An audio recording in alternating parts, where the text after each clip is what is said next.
So ayan, hello mga kasari, mga katendera. Good afternoon. Welcome dito sa ating YouTube channel. So welcome dito sa ating sari-sari store. Okay, so maulan na hapon. Against the light tayo pag dito na side. And umuulan po dito sa amin. Umuulan po yan. Against the light lang, kaya hindi nyo masyado nakikita na umuulan. Okay, so time check. 4:11. Ayan, 4:11 natin, March 19. So, nakapamiesta ako kanina. Diba sabi ko nga sa inyo, may fiesta dito sa malapit lang sa amin. And magiging medyo matumal tayo. So, ginagawa ko, nag-repack na lang. May nagpapatugtog na kapitbahay namin. Kaya parang naririnig yata yung music. Fast forward ko na lang ang itong video ko para hindi na tayo mag voice over pa kasi nahirapan na rin naman kasi ang hirap din mag-edit pa. So fast forward para hindi tayo ma-CPR dito sa YT para hindi tayo pagalitan. Pagalitan ba? Okay, so ngayon nagre-repack ako. So kanina pa ako nagre-repack. So ayan yung na-repack ko.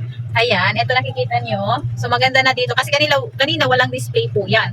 So nagrepack ako ng mga mga munggo.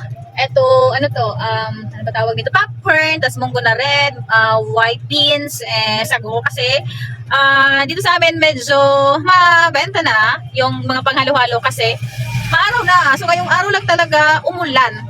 Sobrang mainit na dito nung mga nakaraang araw. So ngayon di ko alam bakit siya umulan. Tapos fiesta pa naman, may fiesta pa naman dito na malapit, no? Kaya umulan siya. So nag-repack ako kasi wala akong mga na-repack na mga ganyan, na mga ganito. Nahirapan kasi ako pag wala akong rinipack tapos may bibili sa akin. So mahirap kasi pag madami na yung customer namin dyan sa labas. Ay wait lang, ang ingay, may motor. Okay, so dami dumadaan. Okay, so kung madami na kaming customer dyan sa labas, pag may bumili sa amin ng munggo, mga sago, ay nahirapan ako kasi pag pa ako magtitimbang ng mga binibili nila. So kanina wala masyadong bumibili kasi may fiesta. So nag-repack na ako. At ngayon ko lang kasi naalala. Ngayon ko lang naisip mag-video. So kanina hindi ko na na-videohan yung mga rinipack ko na to. Okay, sobrang mabenta si white beans, si monggos na pula, si sago kasi may naghahalo-halo na dito sa amin. Hindi pa naman ganun kadami yung naghahalo-halo kasi may pasok pa. Pero mabenta na din. Kaya bumili na ako ng mga panghalo-halo, mga sahog panghalo-halo. And ngayon nagre-repack ako nitong mga non-food items natin dito sa store. Ayan, so ito yung mga non-food natin na rin-repack, itong mga kutsara. Kutsara, yung malaki, maliit, iba-ibang size. Parang tatlo na yung size ng kutsara ko ngayon. May maliit kasi yung nag-ice cream, gusto yung maliit. Tapos may customer pa kami nag-request na medyo malaki-laki sa maliit. Kasi pag naghahalo-halo sila, yun ang ginagamit nila. Tapos may kutsara talaga kami na kutsara talaga kasi yung mga naghahalo-halo, yun ang ginagamit nila dito. So eto, nagre-repack tayo. So may bumili pala ng ngayon, may bumili ng kutsara na mga ganito para sa ice cream. Ayan, hindi ko alam kung nakikita nyo. Ayan, so eto, rin-repack ko by 1/4. Ayan, 1/4 kilo ang repack ko ng ganito. So ito na lang, kunti na lang, dalawa pa lang yung na-repack ko kasi 1 kilo lang yung kinuha ko. Tapos nagre-repack din ako ng tag 20 pesos. Ay, may sobra tayo dito. So, i-repack ko siya ng tag 20 pesos kasi mabenta rin sa amin ang tag 20 pesos. Kasi dito sa amin may bumibili ng tag 20 lang kasi may nagugulaman. Mabenta na rin yung gulaman dito na tag 5 pesos lang yung nasa disposable cup. Kaya nag-repack din ako ng tag, may ingay talaga. Ayan, dami na daan. Nag-repack ako ng tag 20 lang kasi yung iba 20 pesos lang naman yung kaya nila. So, syempre, gagawa natin ng paraan para makabili naman yung iba na konti lang yung pera nila, yung hindi kaya bumili ng 1/4. So, repack na lang tayo ng 20 pesos lang. So, ito yung 20 pesos. So, tinitimbang ko din siya. Halos lahat ng meron ako dito sa tindahan is tinitimbang ko. Hala, parang kulang. Isa lang yata yung magagawa ko. Nalipak ko na kasi sa 1/4. So, ito na lang isa. Ayan. So, ito 20 pesos na. So, yan, 20 pesos. Ito, bumibili nito yung parang ice cream lang at saka yung nagtitinda ng mga gulaman. So, isa lang yung na-repack ko na tag 20 pesos. Ayan. Ay, sobra pa dito. Bukas na lang ulit. So, nagbili ako ulit. So, i-repack natin ito ng tag, mag-repack ulit tayo ng tag 20 pesos. Okay. So, repack lang. Dami ko nang ginawa. Simula kaninang tanghali kasi wala masyado nabili ngayon mga tao. Andun talaga sa fiesta na mamatron. Okay, so ito yung ito yung sobra. Ayan. So bukas na lagay ko lang muna dito. Tapos next is may mga medyo malaki naman kami. So ito, ganito naman. Ito, yung isa, yung na-repack natin, ayan o. Ganito siya kalaki, tapos yung isa is ganito kalaki. Medyo malaki itong isa. Ito request kasi ng customer namin na naghahalo-halo. Ito yung gusto niya kasi yung baso daw nila is 8 ounce lang. Kasi sobrang malaki daw yung kutsara na ano talaga yung malaki. So nagpadala sila ng sample ito. Ganito daw. Kaya ayan, buti nakahanap tayo ng ganito. So i-repack din natin ng buy 1/4 kasi wala masyado bumibili na ito. Sila lang, yung customer ko nito. Sila yung nag-request. So i-repack ko na para pagpunta nila dito ay naka-repack na, hindi na ako mahihirapan pa. So dito ko siya i-repack. Ayan. Wala, din yung kita, no? So, ayan. Puro natin yung kibangan para mas makita ninyo. So, ito. Repack natin. 1 kilo lang yung binili ko kasi nag-try lang ako. Baka maling size ng itong kutsarita na to yung bilhin. Hindi kasi ako yung bumili nito. Madami pala yung niya, madami yung 1/4. Ito yung mga non-food items dito sa tindahan na riniripack ko na mabenta. Sobrang mabenta rin sa amin si disposable na mga baso. So, sobrang madami yung 1/4. Ganito siya kadami. Yan. Mas makakatipid nga naman sila pag ito yung gamitin nila kasi mas madami. Kaysa sa yung malaki talaga, kunti lang yung 1/4 noon kasi mabigat. Baso nila 8 ounce lang, so kasya lang naman din to. Kasi sobrang malaki din yung kutsara na yung kutsara na malaki.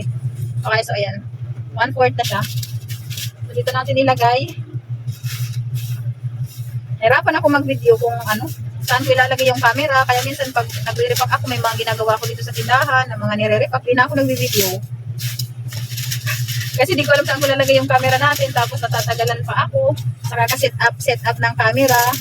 Nagtatagal yung trabaho, matagal matapos. Kailangan kasi dalian ko yung bilisan ko yung trabaho ko para matapos agad. Kasi ang daming gagawin. Tapos mamaya-maya, dadating na naman yung mga customer namin. Minsan halos magpila sila dyan sa labas. Kasi hindi natin kaya. Kasi ang dami nila. Diba? Pero thank you naman at pinipilahan nila tayo. Sana ko pinipilahan. Pero thank you sa kanila kahit pa paano dito sila bumibili. Minsan kasi, pag may bumibili sa store natin, sabay-sabay sila. Pag wala bumibili, wala din naman bumibili. Sana pa isa-isa lang kasi hindi natin kaya. Hindi kaya ng tendera yung madaming customer. Ito nahirapan, hindi ako magkaugaga. Kung sino ba yung uunahin ko kasi naman, paunahan pa sila pag nabili. Okay, so ayan, nakadalawa na tayo.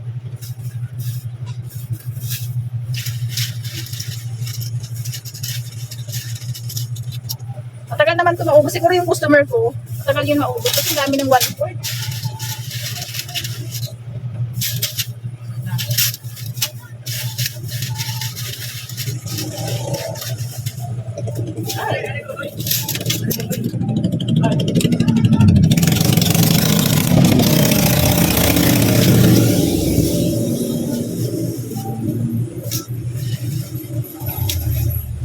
Okay.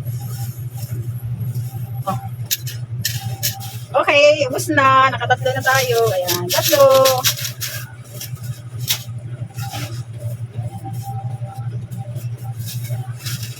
Ay, kanina pa nagpapatugtog yung kapitbahay namin. Sumasabay pa. Isa din yan sa Hindi ako makapag-video kasi lagi nagpapatugtog. Ayoko rin kasi mag-voice over. Tamad na tamad ako mag-voice over. Kasi hirap na nga tayo mag-edit-edit. Mag-voice over pa tayo. Okay, guys. 12. Ano ka nung kukuhaan? Mucho? Like cheese. Ay, Laka, kumusog ng orange. Kumusog ng orange.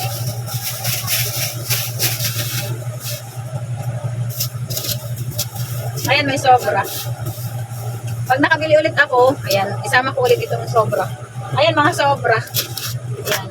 Tapos ito naman, yung isa naman, yung i-repack natin, yung kutsara na talaga siya, yung malalaki na. So ito sobrang mabenta sa amin, araw-araw talaga may bumibili. Kasi hindi lang yung naghahalo-halo, pati may mga okasyon, ginagamit nila to. Tapos doon sa nagtitinda ng, nagtitinda ng fried rice, yun, sa school. bumibili sila ng kutsara. Ay, hindi na pala ako magre-repack. Naka-repack na pala to by 1/4. Ayan, buti na lang. Buti na lang, hindi na ako magre-repack. So, yun, naka-repack na pala. Ay, o diba? So, di-display ko na lang siya na kasi naka-repack na. Kasi minsan hindi siya naka-repack, kaya nag-repack ako. Ayan, ganito siya yung mga malalaki na. Ayan. Ayan, o. Okay. So, i-display na natin. Itong mga maliliit, di ko alam kung saan ko i-display. Wala na naman akong, wala akong paglalagyan dito. Sobrang liit lang kasi ng tindahan talaga namin. So, maghanap pa ako mamaya ng pwede kong paglagyan. Baka doon na lang muna sa may mga kape-kape. So, eto, may ano pala dito. Try natin. Okay, so ayan, nakahanap tayo. So, ito, nahanap natin. Ito yung mga sobra-sobra. Lagay natin. Okay. Yan, mga sobra-sobra yan. Tapos, ito na yung mga kutsara. Yan, ganyan na lang. Ala, nabutas tuloy.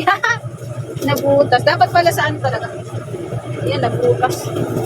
Dapat sa sandubag talaga ako nagripak pala. Kasi, ano pala ito madali mabutas? Ayan o. Yan.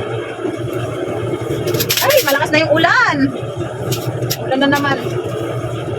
Magiging, ano na naman, mahina na naman itong ano natin. Mga panghalo-halo.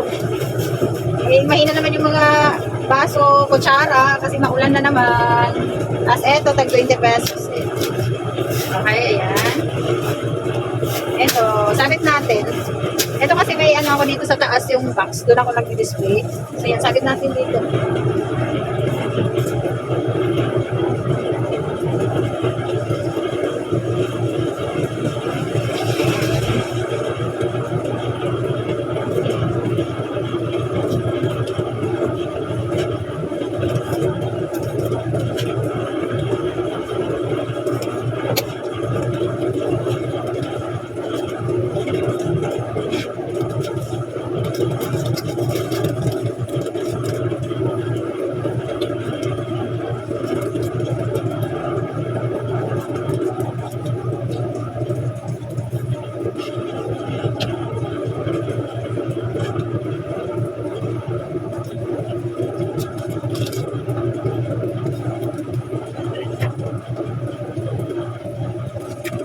Okay, so yan.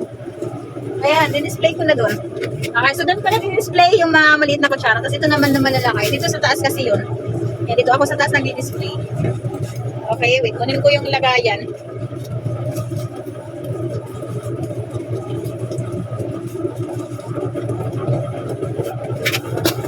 Ayan. Okay, so yan. Dito ko nilalagay yung mga kutsara. Ito. Ay, sobra pala to. Okay, so yan, dito ko nilalagay. Ito. Yan. Ito sa Lucky Me Beef. Ano na nga siya, oh. Sira na. Okay, so dito ko ilagay yung mga kutsara. May tinda rin ako ng mga tinidor. Kaya lang, medyo mabenta si kutsara ngayon. Kasi dahil sa halo-halo. Halos araw-araw tayo bumibili ng kutsara na mga ganito yung malaki kasi sobrang mabenta. Halos araw-araw may bumibili ng kalahati.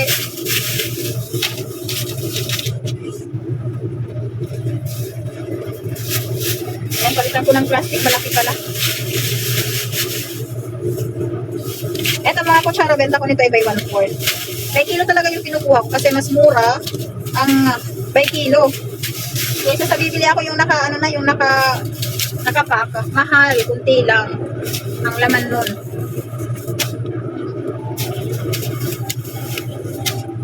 Okay, ayan, 1/4. Bukas, bibili ulit ako. Halos araw-araw lang ako nagdadagdag ng mga kutsara. Kasi ito, siguro 2 kilo lang to. Tapos, mamaya, may bibili na naman yan. Mamaya, may bibili na naman. Pero yung customer namin doon sa ibang barangay lang, malapit na dito. Baka hindi yun bumili mamaya kasi pesta sa kanila ngayon. Hindi yan sila maghahalo-halo bukas kasi busy sila. Tapos asukal mabenta. Sobrang mabenta sa amin yung asukal. Yung isang sako ay rinipak na namin lahat. Kasi nahihirapan din ako mag-repack. So nagpa-repack na tayo. Ng 1 kilo, 1/4 at kalahati. So ito lang yung kutsara. Ganito lang siya kadami. Mamaya bibili ulit tayo para bukas ulit. May stock tayo. Tulong? O, 5.